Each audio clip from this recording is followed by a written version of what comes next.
Bart spat his bubblegum onto Lisa's head. Once Lisa noticed, she rushed home to find Marge.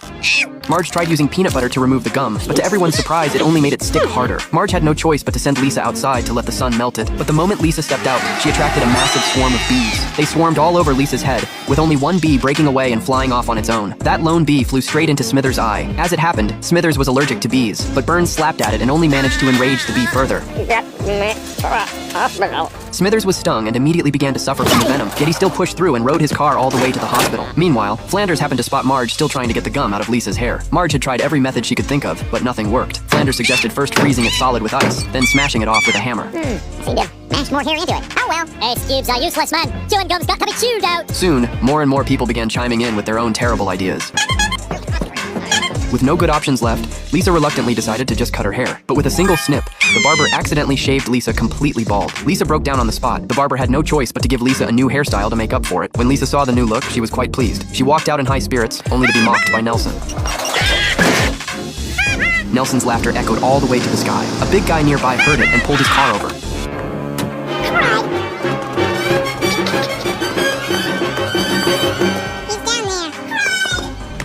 Do you find something comical about my appearance when I'm driving my automobile?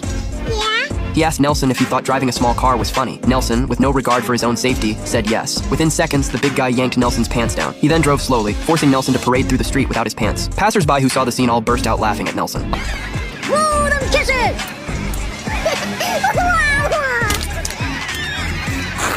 On another front, Skinner invited the superintendent over for a barbecue, but he burned the meat to a crisp. The quick-thinking Skinner swapped it out with burgers from a fast food joint. Superintendent, I was just stretching my calves on the windowsill. Isometric exercise. Care to join me? Just as the superintendent was growing suspicious, black smoke began billowing from the kitchen. Skinner had the audacity to claim it was the Northern Lights. At this time of year, at this time of day, in this part of the country, localized entirely within your kitchen. Yes. Smash it. Around the same time, the chief of police ran into a thief who had just pulled off a robbery. The moment the thief spotted the chief, he floored the gas and slammed straight into a wall. The chief immediately kicked into pursuit mode. The two of them ended up tumbling into Herman's antique arms shop. Hold it right there.